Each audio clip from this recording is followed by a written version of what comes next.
성도들에게 하나님이 일하고 계십니다.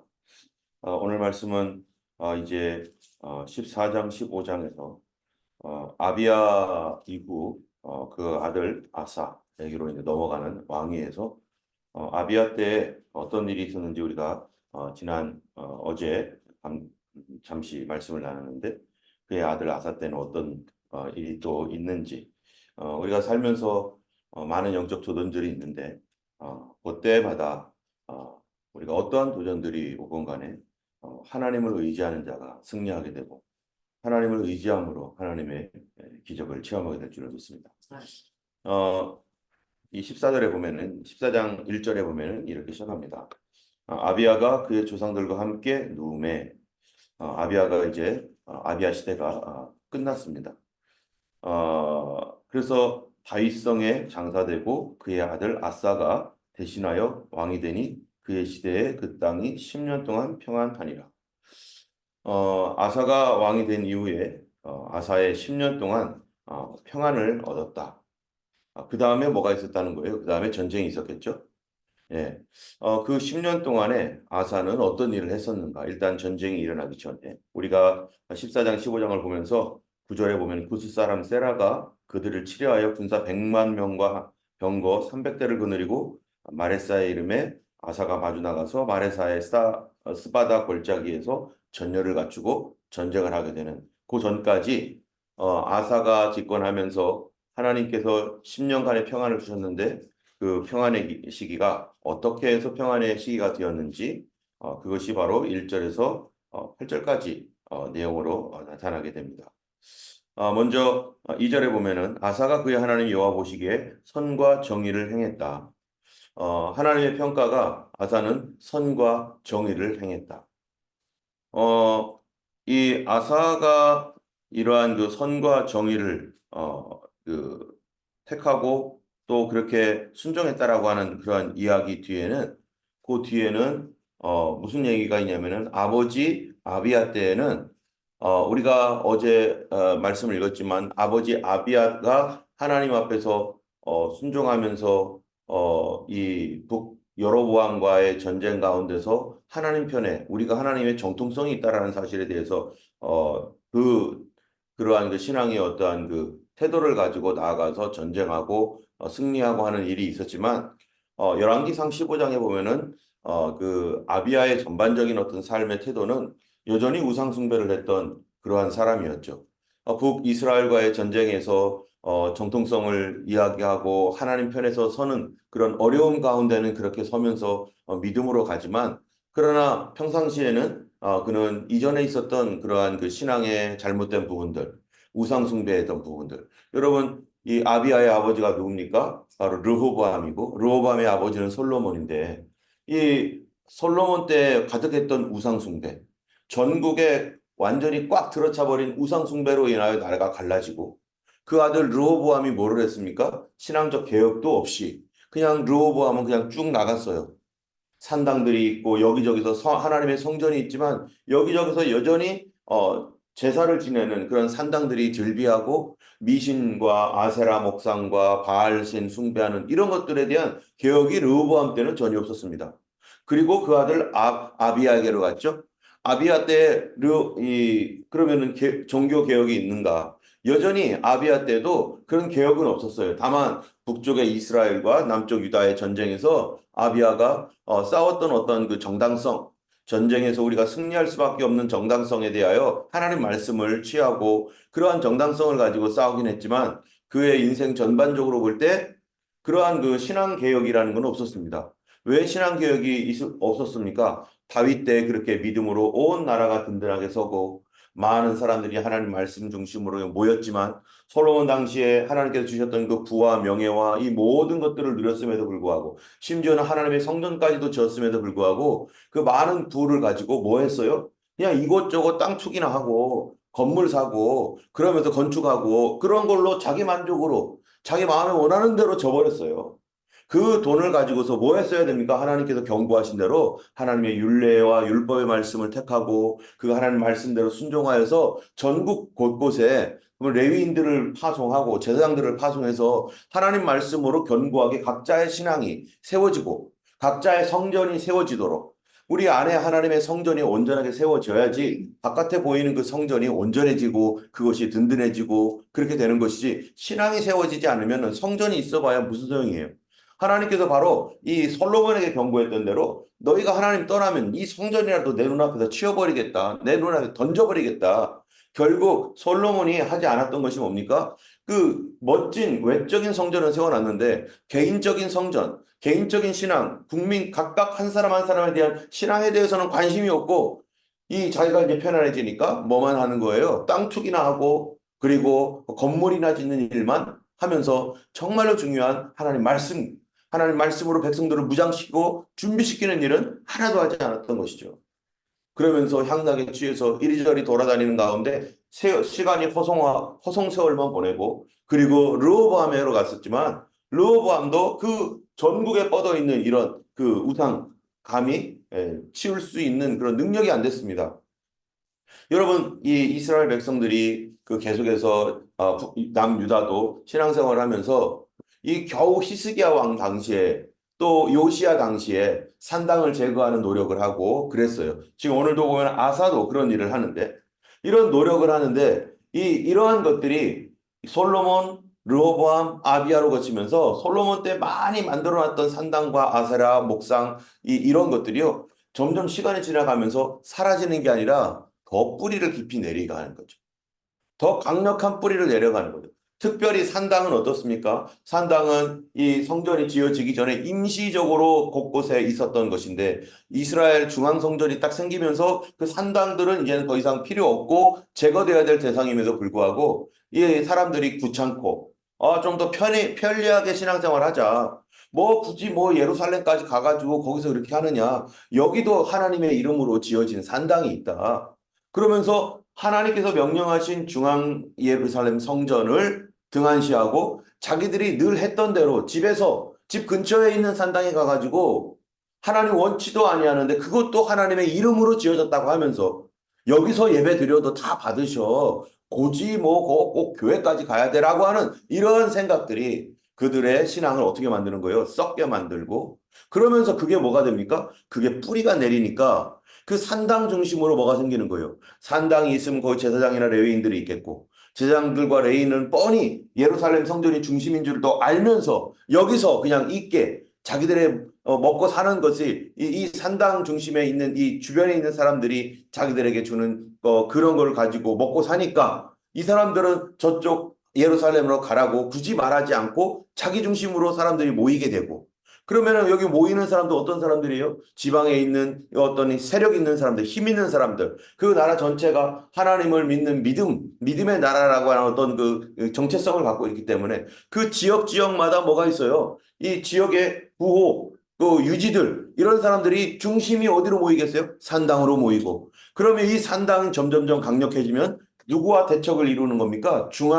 중앙정부와 대척을 이루어서 언제든지 반란이 일어날 수도 있는 이런 상황이고. 그리고 이 사람들은 이 신앙적으로 이 산당이 옳지 않음에도 불구하고 거기에 모이고 있으니까 백성들의 신앙이 어떻게 됐어요? 하나님 말씀은 이곳인데 하나님 말씀대로 가는 것이 아니라 아예 좀 편리하게 가자라고 하는 걸로 그쪽으로 매몰되어 버리니까. 여러분 우리가 이 평상시에 그는 늘 교회 중심이었지만 그 코로나 이후로 뭐예요? 이 줌이 발달하고 지금도 우리도 줌을 사용하고 있지만 줌이 발달하고 그러면서 이제는 더 이상 줌이 필요 없는 그러한 곳에서도 줌을 사용하는데 어떤 성도들은 주일마저도 줌으로 계속 드리겠다는 거예요.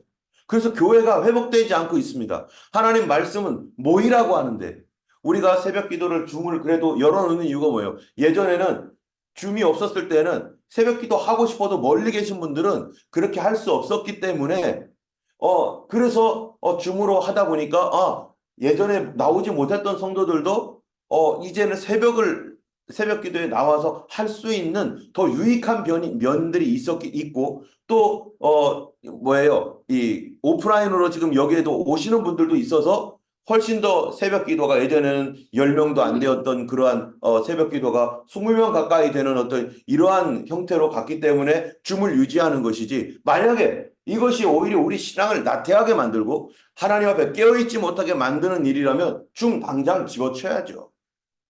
금요 기도회 같은 경우 우리 줌을 사용하지 않는 이유가 뭐예요? 그거는 적어도 한 번은 와서 다 같이 기도하자. 주일날 줌을 사용하지 않고 줌으로 들어오는 거를 막고 하는 이유가 뭡니까? 부득이한 아주 극소수의 부득이한 경우에는 그걸 허락하지만은 우리가 성경 중심대로 교회 중심으로 모여야 되고 모이기를 힘쓰라고 했고 그럼 모이는 것이 그리스도 안에서 하나님을 예배할 때는 다 같이 이 주일날 예배는 그렇게 하나님 앞에 와서 하는 것이 올바른 거기 때문에 그래서 모이도록 하기 때문에 이렇게 하는 것이지 그것이 우리의 신앙을 오히려 나태하게 만들거나 어렵게 만든다면은 우리가 지금 편리한 것 때문에 하나님 중심을 잃어버린다면은 그거는 편리를 따라가는 것이 아니라 귀찮더라도 힘들더라도 말씀 따라가는 것으로 우리가 걸어가야 되는 거죠. 저희도 마찬가지고 많이 몸에 배어 있는 어떠한 그런 편리함들이 이제 점점점 사라져야 될 때 되었습니다. 그래서 내년도에 이제 뭐예요? 좀 더 그동안에는 계속해서 기도회조차도 우리 특별 기도회도 줌으로 했던 뭐 이런 것들이 이제는 한 며칠 정도는 끝에 한 3일 정도, 3일 정도는 우리가 교회에서 모여서 하는 것으로 지금 계속 이제 교회 계획표를 짜고 있는데 40일 기도 있으면은 40일 끝에는 교회에서 모여 기도하고 고난주간 2주간 동안 우리가 늘 기도해 왔는데 그 기도회 끝에는 그때도 모여서 기도하고 하는 것으로 지금 이게 바꿔가고 있죠.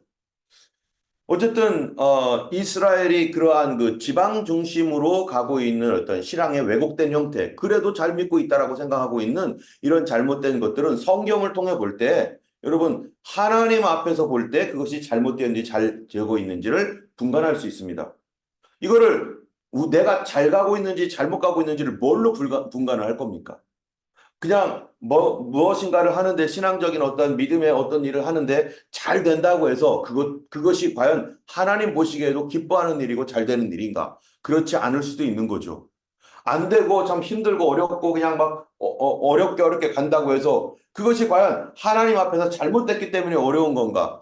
아니면은 믿음으로 하고 있기 때문에 그 어려움이 있는 건가? 그거를 뭘로 분간할 거예요? 성공했느냐 실패했느냐로 분간할 겁니까? 그렇지 않습니다. 뭐로 분간해야 되는 거예요? 하나님 말씀으로 분간하는 거죠. 왜요? 예수님이 십자가에 달려 죽으셨는데 3년 반 동안 사역을 하면서 예수님께서 수많은 기적과 놀라운 일들을 행했습니다. 그리고 많은 군중들이 모였습니다. 그러면 성공한 겁니까? 그러면은 예수님께서 그 군중들을 모아놓고 이제는 하나의 큰 그룹을 이루어가지고 거대한 교회를 세우고 십자가를 지지 않고 예수님이 그냥 통과해버리고 그냥 계속해서 50살, 60살, 70살까지 예수님께서 그렇게 뭔가를 하셨다면 성공한 건가요? 그래서 이스라엘 전역이 막 다 바뀌고 막 그랬으면 성공한 건가? 그건 성공한 게 아니고 실패한 거예요. 왜? 예수님 여기 오셨던 목적, 성경에서 기록한 예수님의 메시아의 그 사명, 그건 뭐였습니까? 바로 십자가에 달려 죽는, 우리 죄를 대속하기 위하여 죽는 것이. 그것이 하나님의 뜻이었고 그분이 오신 목적이었어요. 그렇기 때문에 세상 사람들이 볼 때에는 이 예수님의 제자들이 볼 때도 어땠습니까? 예수님 가시면 안 됩니다. 예수님 인기가 지금 최고 절정기에 예수님 죽는다는 얘기를 하니까 받아들일 수가 없는 거예요. 이게 도대체 예수님은 왜 이런 얘기를 하시는지, 왜 간다라고 말하는지 이해가 안 가는 거예요. 나 같으면 우리 같으면 이렇게 잘 되고 있는데 가장 부흥하는 시기에 예수님이 지금 어디를 가신단 말입니까? 그럼 우리는 뭡니까? 얼마나 황당했겠어요. 이 예수님의 제자들이 모든 것들을 다 버리고 예수님 따라왔는데 자기 직업도 버리고 또 집도 이사하면서 예수님 따라서 자기의 삶을 바치겠다고 예수님 따라와서 보니까 점점점 잘 되고 있으니까 예수님 따라오길 잘했네. 정말 예수님 따라오길 잘했네 하면서 그렇게 좋아하며 왔는데 어느 날 갑자기 십자가 진다고 할 때 베드로가 가장 예수님의 그 수제자였던 베드로 얼마나 어이없습니까? 예수님 지금 무슨 말씀하십니까? 절대로 예수님 죽을 수 없습니다. 다른 제자들도 말도 안, 이게 무슨 말하는지 자체를 이해를 못하는 거예요. 그런데 그것이 뭐였어요? 그 십자가 지는 게 하나님 뜻이었어요. 그게 올바르게 가는 길이었어요. 그 길이 맞는 길이었어요. 가장 잘 나가고 있고 가장 좋은데 거기서 예수님께서 이제 나 십자가 질 거다. 너희를 위하여 대속의 죽음을 죽을 거다. 그리고 그 길을 택하고 제자들이 말리는데도 불구하고 뭐라고 합니까? 베드로에게 사탄아 내 뒤로 물러가. 너는 나를 넘어지게 하는 자로다. 네가 사람의 일만 생각하고 하나님의 일은 생각지 아니하는도다. 하면서 예수님께서 오히려 베드로를 책망하시고 예수님이 십자가 길로 딱 가는데 그러면은 예수님과 제자들을 보는 다른 사람들, 그 이외의 사람들이 예수님이 십자가 지는 것을 보면서 뭐라고 평가하겠어요? 믿음 없는 사람들 뭐라고 평가하겠어요? 실패했다라고 평가하죠. 저러다가 죽었네? 열심히 뭔가를 하다가 실패했다고 생각하는 거죠. 그런데 하나님 보실 때는 뭐예요? 실패가 아니라 그것이 승리인 것이죠. 온전한 승리는 하나님 말씀 뜻대로 누가 방해하건 누가 아니라고 말하건 그 사람들과 상관없이 하나님께서 허락하시고 하나님이 원하시는 일이라면 그것이 비록 사람들 눈에는 실패처럼 보이고 아무것도 아닌 것처럼 보여도 그것이 십자가 지는 길이고 그것이 다른 많은 이 땅에 앞으로 올 수많은 영혼들을 구원하는 대속의 그 길이었기 때문에 주님은 그것을 위해서 오셨던 것이죠. 그 길이 이렇게 지나오면서 이제는 이 아비야 당시에 이 아사 왕 이전에 아비야 당시에 그것이 하나도 개혁되지 않고 그리고 아사까지 왔습니다.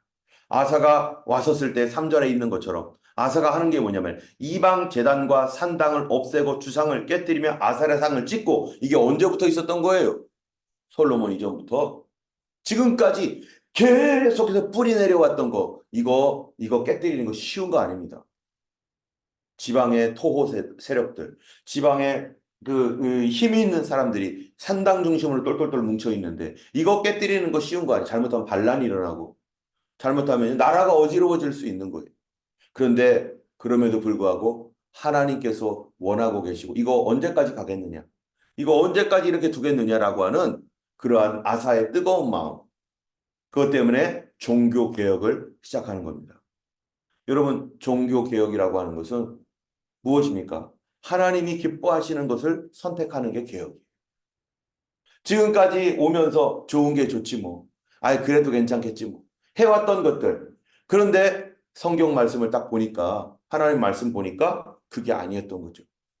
누구를 기쁘게 할 건가? 사람 편에 서서 사람이 원하는 대로 사람 말을 듣고 그냥 묻어주고 갈 건가? 아니면 이제 다시 하나님께로 돌아와서 하나님께서 이 모든 것을 지키시고 보호하시고 주권적으로 도와주시는 분이 하나님임을 믿고 사람이 아니라 하나님이 날 도와줘야 된다는 걸 믿고 그동안에 있었던 모든 세력들을 내려놓고 하나님 앞에 순종할 것인가? 여러분, 우리의 모든 여기에 보니까 그 아사 2절에 보면은 아사가 그의 하나님 여호와 보시기에 선과 정의를 행하여라고 했는데 선과 정의는 무엇이 선이고 정의입니까? 많은 사람들이 좋아한다고 선이고 정의입니까? 선과 정의의 기준은 어디에 있습니까? 과연 하나님이 기뻐하시는 것인가? 이거는 사람이 기뻐하는 건가? 하나님이 기뻐하는 건가? 사람의 말을 들어줘야 되는 건가? 하나님 말씀을 들어줘야 되는 건가? 이러한 그 기준이 뭐냐? 바로 하나님의 말씀, 하나님이 기뻐하는 것이 무엇인지. 그래서 이 아사가 했던 것이 뭐냐면은 4절에 보니까 그렇게 이방 제단과 주상 없애고 깨뜨리고 아세라상 찍고 뭐 이러면서 왜곡된 신앙에 물들지 않고 다시 하나님 말씀 중심으로 돌아가는 이런 사역을 하면서 4절에 유다 사람에게 명하여 그 조상들의 하나님 여호와를 찾게 하며 그의 율법과 명령을 행하게 하고 여기 보니까 율법과 명령을 행하게 하고 이게 무슨 말이겠어요? 하나님의 율법이 뭔지를 알아야지 행할 거 아니겠어요? 하나님의 명령이 뭔지를 알아야 할 거 아니겠어요? 이제 뭐가 일어나는 겁니까? 하나님 말씀으로 돌아오는 말씀 개혁의 운동이 일어나게 되는 것이고 말씀을 공부해야 되는 거죠. 여러분 성경에서 종교 개혁도 무엇 때문에 이 우리나라 1517년에 마르틴 루터가 무엇 때문에 종교 개혁했습니까? 로마 교회가 타락했다는 것을 무엇로 알게 되었습니까? 성경을 통해서. 그들이 종교를 권력으로 삼아서 오직 믿음의 말씀, 오직 믿음으로 구원 얻는다는 이 진리를 왜곡시켜가지고 믿음과 행위, 이 두 가지를 섞어놔가지고 행위로서 칠성사를 행해야 되고 칠성사를 위해서는 무조건 교회에 붙어 있어야 되고 가톨릭 교회를 떠나면은 이 칠성사가 안 되니까 구원받을 수 없다라는 논리를 펴냈고 그 가톨릭 교회 수장인 누구에게요? 바로 교황에게 무조건 복종하게 만드는 그래서 하나님께 돌아가야 할 영광을 교황에게로 집중시켜버린 지금도 마찬가지죠. 그렇게 해서 교회가 구원을 주는 곳이 되어버리고 하나님과 우리 사이에 바로 사제들, 이 사제들이 죄 고백을 받아가지고 하나님께 올라가게 만들고 하나님 사이에 인터셉터를 해버린 거예요, 이게. 수많은 성인들과 마리아 숭배 이런 것들이 예수님과 우리 사이에 중간 역할을 만들어 버려가지고 자기들이 제공하는 종교 서비스를 받지 않으면 누구든지 구원받지 못한다는 식의 잘못된 왜곡된 신앙으로 사람들을 속였기 때문에 그거를 뭐를 통해 알게 되었던 거예요. 바로 에라스무스의 이 라틴어와 헬라어 성경, 헬라어의 이 서로 대조 성경을 보면서 마르틴 루터가 그리고 그 이후의 사람들이 알게 된 거 아니겠어요? 그리고 의인은 오직 믿음으로 말미암아 산다라고 하는 이 진리의 말씀을 붙들고 이제 더 이상 이렇게 하지 말아라. 하나님 말씀으로 돌아가라 해서 마르틴 루터는 자기 목숨을 내놓고 바로 구덴베르크 성당에 95개조 반박문을 거기다 올려놓고 그 당시에 그거 누가 봅니까? 일반 백성들 그 글도 모르는 사람들 누구한테 한 거예요? 그 주변에 있던 많은 신부들 카톨릭 사제들에게 이것 가지고 우리랑 토론해보자. 내가 맞는지 너희들이 맞는지 성경 가지고 토론하자. 그래서 성경 중심에서 떠났던 그런 많은 사람들이 그거를 보면서 우리가 잘못됐었구나 라는 걸 알게 되고 말씀으로 돌아온 운동이 1517년의 종교개혁이죠. 아사왕 때 율법과 명령을 다시 행하고 그러다 보니까 5절에 유다 모든 성읍에서 탄당 태양상 없애고 나라가 그 앞에 평안함을 누리니라. 지방 토호 세력들이 막 반항을 하고 막 난리칠 줄 알았는데 누가 잠잠하게 하신 겁니까? 하나님께서 잠잠하게 해놓으신 거죠. 여러분이 그 다음에 이 일이 있은 이후에 10년 동안 평안하고 하나님의 은혜로 잘 진행되었는데요. 그런데 9절에 보니까 구스가 또 침략을 한 거예요. 왜 침략을 합니까? 구스 사람 세라가 100만이라고 하는 대군을 데리고 이스라엘 침략했는데 그 초기에 종교개혁을 하면서 하나님 앞에 바르게 했던 그 일이 온전하지 못했던 겁니다. 다 끝내지 못했어요. 그리고 처음에 그 열정적으로 했던 것들이 유야무야 또 사라지고 있는 거죠. 그러다 보니까 이 구스 사람이 침략을 해가지고 100만 대군이 침략하니까 다시 하나님 앞에 이 아사가 하나님께 부르짖고 백성들을 우리 정신 차리자면서 하나님 앞에 돌아가고 그러면서 하나님께서 100만의 구스 사람들을 이길 수 있도록 그래도 그 신앙의 중심이 있기 때문에 그래서 그 하나님께서 이 11절에 보면은 이 많은 무리를 치러 왔나이다. 여호와여 주는 우리 하나님이시오니 원하건대 사람이 주를 이기지 못하게 하옵소서 하면서 하나님 앞에서 기도하며 주님을 다시 의지하니까 하나님께서 그들을 승리케 하셨습니다. 그런 다음에 15장에 넘어가는데요. 15장에 보니까 하나님의 영이 오데스의 아들 아사랴에게 임하였어요. 1차 개혁 이후의 15년 뒤입니다. 그래서 뭐라고 합니까? 그 2절에 그가 나아가서 아사를 맞아 이르되 아사와 및 유다와 베냐민 무리들아 내 말을 들으라.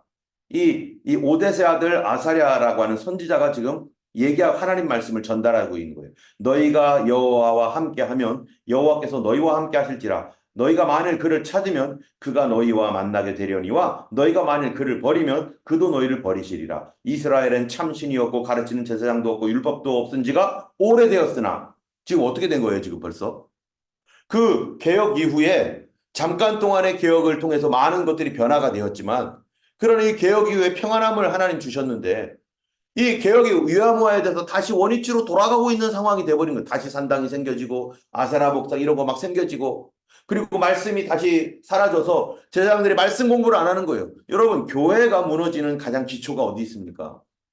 첫 번째 기도 안 하는 거. 두 번째 성경 공부 안 하는 거. 여러분 개인적 신앙이 무너지는 데가 어디 있습니까? 첫 번째 기도하지 않는 거. 두 번째 말씀 공부하지 않은 거.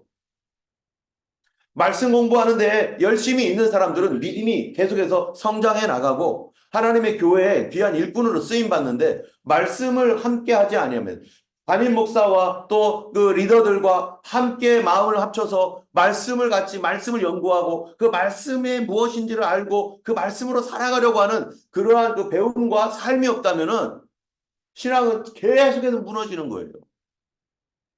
교회는 무조건 말씀 중심, 교회는 무조건 기도해야 되고 그거 없으면 성도들은 그냥 교회는 다니는데 겉도는 성도가 되고 믿음 생활을 한다 하지만 믿음 없는 사람처럼 살아가는 이중적인 삶을 살 수밖에 없습니다.